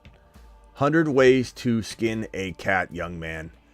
2 running back was the theme today, so I get that, says Sebastian. Dave says, I have Jacobs and Walker as my running backs. What's your thoughts on them?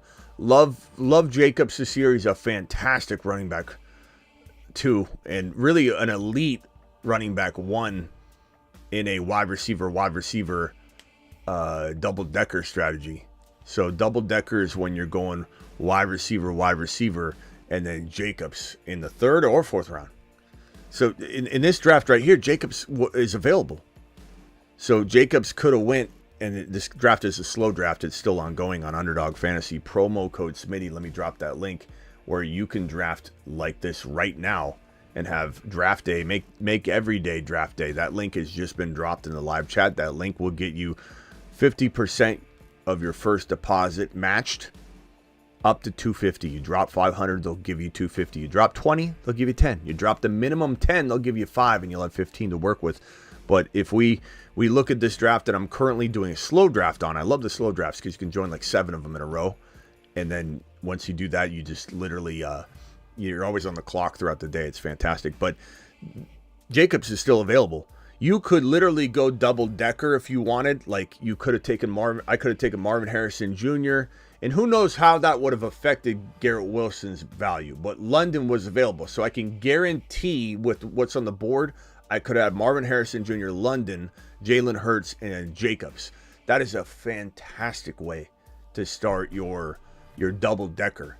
That's a great approach. These are all, none of these are necessarily one better than the other. It's more of a what happens at the 5th round, 6th round, and what do you have available to you. The best approach is balance. The 4 horsemen is probably best because you have the flexibility to literally do whatever the hell you want when you do this 4 horsemen approach. Because you go wide receiver, running back, or even if you go running back, wide receiver, then you have such flexibility. You're not beholden to any positional need. And so 4 horsemen is traditionally a little bit better at the end of the day, but doesn't mean double decker can't even out. Doesn't mean that the tripod can't even out. And again, if you went Marvin Harrison Jr. or London, or Marvin Harrison Jr., Garrett Wilson, and Jalen Hurts, and took Jacobs as your running back 1 in round 4, Jacobs is a smash running back 1 in round 4. And to the earlier question of Smitty, what's the latest wide receiver 1 you'd want? That is dependent on your strategy. Like, what's my latest running back 1 that I want? Is Jacobs the answer? I don't know. It is in this scenario that I just mapped out. If I was to go wide receiver, Hurts, then Jacobs would be an amazing running back 1. But in a context where I'm taking him too early, then no. So it's all about context. And like I said, 1,000 ways to skin a cat. Sebastian, you're live. Smitty. Yo. The only reason why I said London over Kyron in this concept, usually I would take Kyron over London, is because the best ball is 3 wide receivers, just because that I know that, Sebastian. I know that. But there's still the fact that everyone's drafting wide receiver, and I know you do that a lot. I see you do it all the time. I get it. I know that's what a lot of people want to deploy, but it's not something you have to do because it's 3 wide receiver. You know, like I will have. I know, but I will have Keon Coleman. I will have, Brian Thomas Jr.'s. I'll have guys that I love. And I think that all I have to do when I do an approach like this is nail that 2nd wide receiver or that 3rd wide receiver. I don't have to worry about anything else. Whereas, let's say somebody drafting from this 3 or 4 spot that's going, or the 7 spot that's going wide receiver, And dare I say that both the 3 spot and 4 spot don't have these wide receivers that just like enamor me. You know, like Nico I like, but he's a 2nd round pick for goodness sake. And Jalen Waddle, he's your 3rd drafted player. Like this team is, yeah, they got better receivers than me on paper out of the gate. But if I come close to having wide receiver production that he has, he's done. If I come close to the production that the Lamb, Diggs, and DJ Moore owner has, Diggs is in a crowded wide receiver room. DJ Moore is now in a crowded wide receiver room. These are not receivers from the past. These are new receivers in crowded wide receiver rooms. If CeeDee Lamb, Diggs, and DJ Moore don't absolutely destroy my Cup and whoever I get at wide receiver, he doesn't have a shot at being as good as my team. So I get what you're saying, that the reason you go London is because you want wide receivers. But bro, if I went London at 15, then I'm going Jacobs here, and it's no different. I have 1 wide receiver still. Like, I'm not forcing wide receiver. I know you would force wide receiver. You would have went London and Cooper Kupp probably. And I don't hate that approach at all. That's a fine approach. That's hero RB. No, Jacobs would have been better. Huh? I said Jacobs would have been better in round 3. I think Kupp and Kyron and Jacobs and London are, like I said, 1,000 ways to skin a cat. Those are very arguable. I don't think one is necessarily better than the other. They're both fantastic. It also depends on what you see Kyron as. If you think Kyron's a top 5 running back, it sounds like maybe you don't. No. I think he's a top 3 running back per game. For sure. Well, but you also don't believe in cuffing, though. Huh? I'm going to have Blake Corum, you won't, because you've already made it very clear you're not I'll cuff my running back in best ball. You'd rather just draft. In redraft, yes. In best ball, no. I know. So I'm going to have Kyron and Corum. So this is going to smash. But again, I'm not going to argue that London and Jacobs aren't fantastic. As I just said before you got on the phone call, that's an elite way of approaching this. And you could have went one better and go Marvin Harrison Jr., London, Jalen Hurts, and Jacobs. That's fantastic too. But they're just, like I said, 1,000 ways to skin a cat. This is a unstoppable approach. Jacobs in 4, London in at 15 overall. That's an unstoppable approach. They're all unstoppable. You gotta land the other picks though. You gotta land these picks down in this territory. But I'm not somebody that's forcing wide receiver like some of these people do over and over and over and over. It doesn't even matter who's there at RB. They're going wide receiver, wide receiver, wide receiver, wide receiver. It's insane. It's insane. And like I said, if I even come close to their wide receiver production, it's over. I'm not saying these teams haven't won before. I'm not saying that there isn't proven data that wide receiver heavy teams have done well in this tournament. The other thing you got to keep in mind though is that with the majority of teams trying this half of the time, you're going to have a bigger pool of people that are going to be likely to be in the category of, of if somebody does land those running backs and they get I don't want to say lucky, but they have a draft that unfolds a certain way that they end up getting the right combinations of RBs. And I'm not saying I wouldn't deploy wide receiver. I do it all the time. I just don't force it. A lot of these guys are forcing it. I've drafted wide receiver. You saw me in a draft that you were in from the 12 spot. I think I took Marvin Harrison Jr., Garrett Wilson, and I want to say like DK or Devontae Smith or something. And then I ended up getting Benson. And if I get all that, if I could get Mahomes and Benson and Jonathan Brooks, and then I get Connor, and then I get like a Zamir White or something like that, then boom, I love that approach. But there are people that'll draft 5, 6, 7 straight wide receivers. It's absolutely ludicrous. Yeah, that's completely different. Yeah, I totally get what you're saying. But even 4 straight is not. It depends on who they are. Like I could look at this guy that drafted. I don't necessarily love the Ayuk and Debo though in a best ball, and this is weeklies though, so it's tough to. I mean, that could end up being okay on a blow up week for San Francisco, But I don't even mind the 7 slot because he's got good wide receivers. You got Debo, you got Ayuk, you got Puka. Those are good receivers.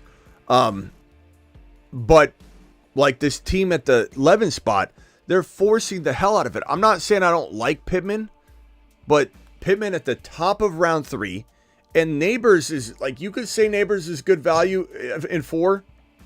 I'm sorry, Pittman the bottom of round 3. You could say Neighbors is pretty good value, but this guy's forcing it, and he's gonna be hurting at running back and wide receiver. Is that the Bolt? No, it's Dalt. I don't like it. All right, hold on, Sebastian. The Bruce, you're live. Hey, Smitty, I have one question, and it might sound pretty bad. Why is Marvin Harrison Jr. going so high when he's never played a down in, not even a snap in the NFL? I'll never understand that. Why people say that. No offense, Bruce. But why do people say that when he's never taken a snap? This guy's never been on the field. And we're like, did Adrian Peterson ever step on the field before he stepped on the field? No. Was it smart to love him? Yes. Was Calvin Johnson at one point a guy that, it was Randy Moss. Randy Moss had, 17 touchdowns his rookie year? When someone said, hey, he hasn't even stepped on the field yet. Let's let him step on the field and let's come in late and get on board after he's already done it. You know what I'm saying? It just comes down to, Bruce, how do people feel about him? Do they think he's going to score 14 touchdowns his rookie year, 15 touchdowns his rookie year? Or is he going to have 1,400 yards and 13 touchdowns and 100 receptions his rookie year? If you believe that about him, then you're drafting him high. This whole notion of you have to wait for a guy to play and get on board late, I'm not even worried. I'm not, that his ADP doesn't concern me. He is such an elite player in the making. He's also ahead of everyone at every step and stage of this offseason rookie process, man. Guy doesn't go to the combine and nobody cares. It's not like he had like a diva, like a mentality after that, or everybody going, God, this guy's so full of himself. It didn't affect him at all. Everyone knows how good of a hard worker he is, how likable of a person is, how mature he is, how ready he is. And he's like, I'm just not going to come to the combine, and I'm just not going to have a pro day. I'm not going to manipulate my body like an MMA fighter or a boxer does right before they fight. They lose and drop weight, get unhealthy, just to hit these stupid numbers that don't even mean anything, then gain it all back unhealthy, and then go fight at a 80% capacity when they could have just stayed healthy the entire time and fought at 100%. So instead of trimming down, gaining, trying to hit these stupid metrics that a lot of these pro day and combine situations put these players in, because they got to measure in at this, they don't want to be too light. JD5 would be all worried about how much he weighs. Marvin Harrison Jr. worried about his 40, so he slims down, gets to a different unnatural weight. He just says, screw all that. I'm going to the pros. And he marches right in and starts working to become an NFL pro athlete right away. It's glorious to me. He's ahead of everybody. And then he doesn't sign this Fanatics deal. He's ahead of everybody there. He's just ahead of everybody at every turn because this guy comes with the pedigree and the coaching from his dad. Hall of Famer coaching him. I think that you're looking at a guy that is going to absolutely be ahead of the curve at every single step. He's going to look like a veteran out there. I really think he's going to. Marvin Harrison Jr. to the freaking moon. I don't disagree with you that he's going higher than anybody would have expected, I think, because I think when he was going mid-second, we had people freaking out. Remember Ron Navy's funny comment when he said, Yeah. he said, I hope he gets hurt going in the middle of the second round. Like, now look at him. He's at 12. He sometimes goes 10, 11, 12. I was like, mid-second, okay, I'll take my chance. But the first round, I was kind of like, wait a minute, he's going a little too high. Before, it was like when he was going, let's say, at 15, you could take Marvin Harrison here at 15 at this Kyron pick and take Gibbs. But if you've got to go Marvin Harrison and Kyron, is it that much different? You know what I mean? So I'm not really that worried about it. I think there is a time and a place to take them. Don't put all your eggs in one basket. Anybody can get hurt. Anybody could have a slow start. Kyler Murray could get hurt, and then he has no quarterback. He's like JJ. So you got to be careful, what we're talking about. But Marvin Harrison Jr. is so good, bro. Make sure you have some shares of him. You'll be regretting it if you pass on him because you're afraid to take him that high. Just don't put all your eggs in one basket. That's all. Okay. All right.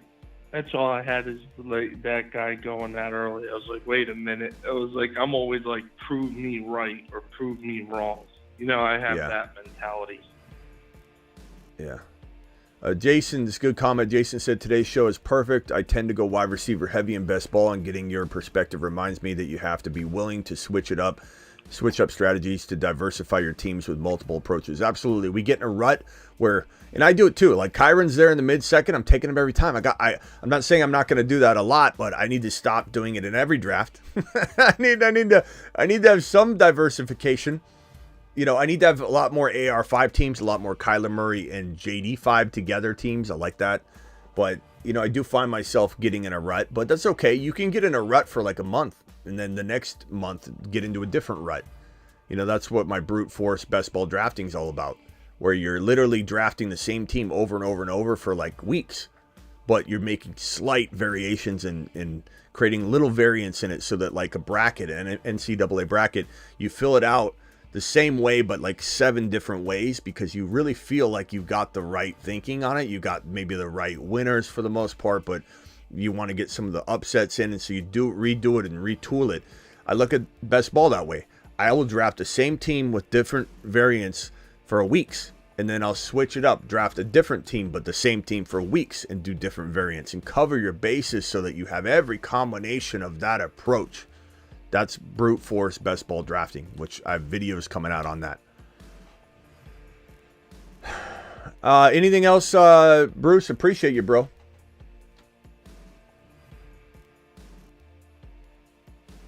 No, I'm good. I just wanted to know.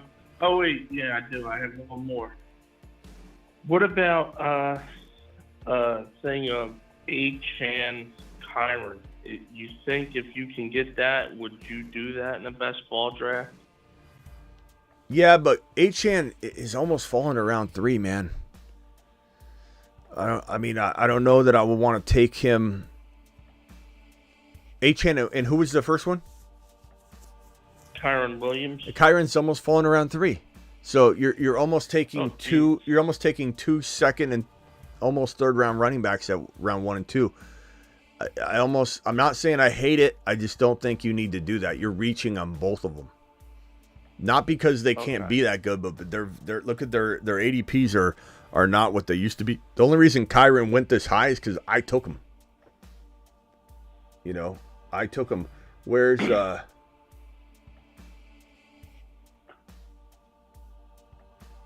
Achan? Yeah, Achan did go high. He went at 13. Well, I mean, you know what? This is weeklies. So weeklies, yes. My answer is yes. I'm sorry. In weeklies, I would. You know why? Because Kyron and Achan are probably... Actually, you know what, Bruce? This is a good video. And I forgot that we were talking weeklies on this. In regular best ball, probably not. In regular fantasy, probably not. In weeklies, hell to the yeah. Because Achan is the most capable player of having that number 1 overall running back week, maybe only next to Kyron. So why not put both those guys on the same team, 12 and 13 overall? I'm sorry, yes. And in fact, I'll do a weekly's video on this. It's a fantastic move. But in non-best ball or in best ball mania or non-weeklies, I would say there's a little bit more to it than that. And you want to take advantage of the ADPs. But for a minute there, I was looking for Achan. I'm like, oh, God, he went 13, 14, or 13. That's right. It's weeklies. His ADP is much higher in weeklies. And for that reason, because he could blow up, bro. He could have 3 touchdowns and 200 rushing yards in one game. And same thing with Kyron. Kyron could have 3 touchdowns in one game. So these are perfect players to couple together. So great question. Okay. Great question, bro. Great question. Thank you, Smitty. All right, later, bro. Do some weeklies. Later. Yeah. I mean, that's a big, stark difference, though, right? Isn't that crazy how weekly winners can be different than Best Ball Mania by that much? Where you're like, hell yeah, I'll take Achan and Kyron in the same draft in rounds 1 and 2. And then hell no. Not because they can't be that good, because the value is so much later. Dave L says Devontae Smith or DK. Pretty even, bro. I'd probably say, like, if I had Hurts, I might, in best ball, go Devontae Smith. DK, I love both of them. DK's kind of the one for his team. Yeah, I feel like I would probably lean DK 7 times out of 10, 6 times out of 10, and Devontae Smith the other. But it also depends on Hurts. Hurts can make it more of a 60-40 in favor of Devontae Smith if I had Hurts. But I wouldn't always draft Devontae Smith just because I had Hurts. I would do it in best ball a majority of the time, but not always. Sometimes I will avoid a stack because I just like the combination of player later, especially on weeklies. I can't stand the pressure everybody puts on everybody to stack. It's great when it naturally happens. I think that there's the wrong message being sent out into the fantasy community year after year, and content video after content video just literally saying you must stack. If you don't stack, you got a huge disadvantage. You may have advantages stacking. You also may be handed disadvantages. Everyone's saying you can't win with the naked Joe Burrow and no Jamar Chase, or you can't win with the naked Jamar Chase but no Joe Burrow. BS. Absolute cap. That is cap. 100%. Doesn't mean it can't be advantageous, but to force it, you don't need to force anything. Do you realize that Jamar Chase could have 150 yards and a touchdown and Joe Burrow have a 299 and 2 touchdown game with 2 INTs? And Jalen Hurts could score 5 touchdowns in that same week? And that having Jalen Hurts and Chase might be the better avenue? Especially in weekly winners? I mean, this whole thing is getting out of control. Stack. You don't stack. You've got less chance of something going wrong and better chance of getting less things correct. We understand it. It's been explained over and over. I also saw a lot of people that could have won in week 17 during the DeMar Hamlin game that lost because they had everybody on the Bengals or the Buffalo Bills. And had they not stacked, they would have won not only like second or third or first or fifth place, because really high totals, it's hard to know, but they didn't win anything because they had all Bengals. You could say that's a crazy scenario, but look, it's just one example of when I've seen people not win because they stacked. So let's stop it. Doesn't mean it's not good. Doesn't mean naturally it isn't fantastic. It depends on what we're talking about. But let's stop with the you need to stack or you can't win. It's just stupid. Appreciate you all. Thank you for joining me for this video on the tripod. Thank you to my super chatters tonight. We had especially the Patrick dropping a 20 wad. I got Thomas Superfish, Calvin Krim dropping a double. Calvin, call your boy loud. Low key, the best part of these draft strategies is how great take. Call your boy loud. Calvin didn't do a double. That was call your boy loud and Calvin. I'm sorry, Calvin, or call your boy loud if I said that was Calvin twice. Thank you, call your boy loud. I don't know if you're still here. James with the super chat. The Patrick. Thank you to my gifted members, gifted memberships. Dropped by Coble. Coble, appreciate you. Thank you to my celebratory milestone messengers. Thank you, Coble. Thank you, Jason. Thank you, Marty. And on that note, I'll leave you with the tripod. The tripod, likened to pyramids in ancient Egypt, consists of drafting one of Allen, Mahomes, or Hurts to go with one of these round 1 running backs and one of these running backs in round 2. The tripod.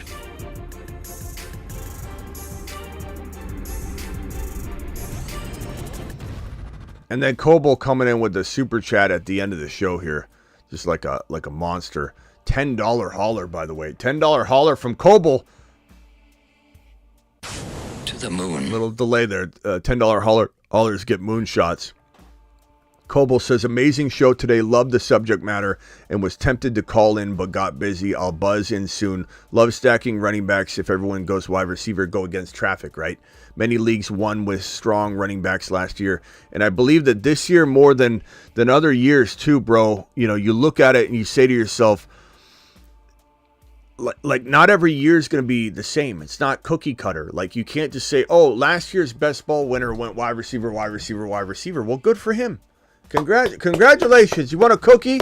You should deserve it. You won. Like we are commending winners. Like you win. That's awesome. You absolutely have some pull and legend status when you win a big money league. Okay? No doubt about it. No one's taking that away.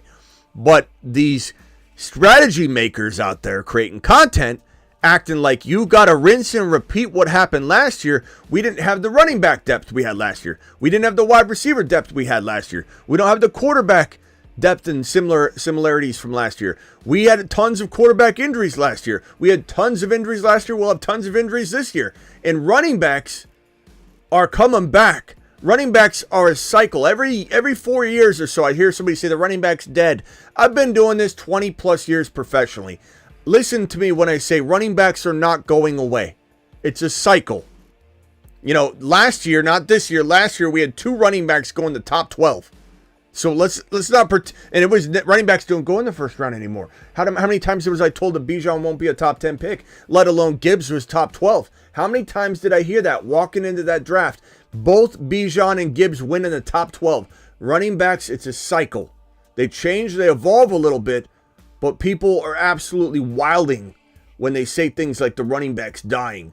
We're going back into part of the cycle where I think running backs become more valuable, and what won last year may not win this year. What wins this year could be somebody that puts all their onus on the early running back, and that's why we emphasize all different strategies, and the early quarterback, and they smash the hell out of their late wide receivers. And like I said earlier, if one of these guys that's going wide receiver in this draft right here, if I come even close to their wide receiver room with what I'm doing, late wide receiver shopping, it's over. They don't stand a chance against Gibbs, Kyron, with Corum, Jalen Hurts, and then my wide receivers led by Pretty Crafty and Weeklies, by the way. Weeklies don't matter if he gets hurt. Cup could miss half a season. I could still win $20K in any of the weeks where he's playing. This team right here, these teams that go wide receiver, don't stand a chance if I even come remotely close to their wide receiver room. So stop with the whole, last year, this guy won last year. Last year's last year. Last year's old news. One of the most boring things of all time is remember when. As Tony Soprano said, Coble, appreciate you with that. We got yet another super chat. This one coming in from Rag Smitty. Been in the game forever. Please listen. Thank you, Rag. Appreciate you dropping the super chat, my man. I'll see you all later. Deuces. Thank you. I give you the tripod. The tripod, likened to pyramids in ancient Egypt, consists of drafting one of Allen, Mahomes, or Hurts to go with one of these round 1 running backs and one of these running backs in round 2. The tripod. Look at it. Look at it. Look at it. Tripod season. Tripod season. See you all later tonight, potentially 8 p.m. Eastern, Monday through Friday. I'm live whenever big news breaks.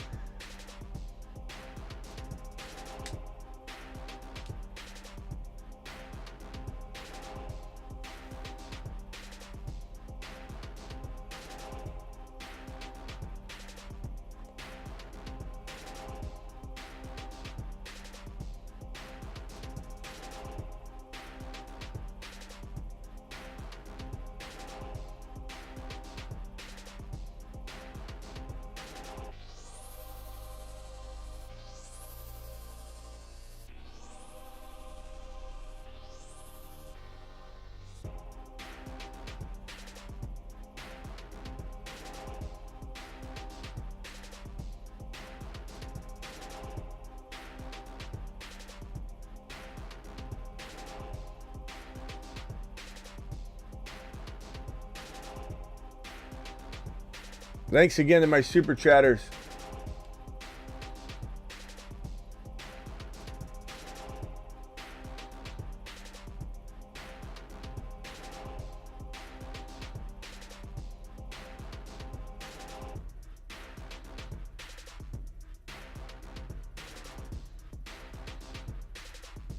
By the way, real quickly, you always think the show's over. The show's never over until A-Chan sings. Sick Nasty said, "What's up, fam? How you doing? Never got the notification. Please understand that on Instagram, these little circles that are right here on my profile, there's one. This is an old screenshot, but there's one called channels, and they're free." And it's like a one-way DM conversation that you join, and people can heart emoji, and you don't get distracted by heart emoji reactions or anything. But whenever I go live, if you join the free channel just by hitting subscribe, you will be notified every time I go live. So, Sick Nasty, make sure you join the Going Live channel. This, go through the story posts that are inside the channel circle and join the one that's appropriate to you. There's a draft one. There's Going Live. There's an announcement one. But there's literally no excuse to miss a live stream. Not saying that towards Sick Nasty. I just mean if anybody's like, I missed a live stream. When you have that ability to subscribe to that, and you'll get a notification every time. That's why a lot of the notification gang in here is always here that you see, because they're subscribed on YouTube, bell turned on, and they get that alert, but they also get the Instagram alert. So make sure you guys are doing that. Also follow me over there, and make sure you get over to thefantasyfootballshow.com.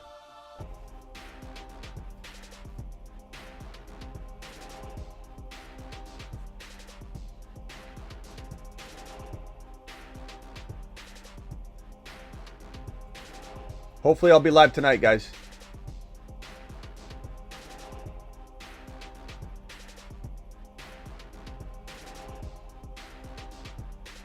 Your Bijan card has been revoked.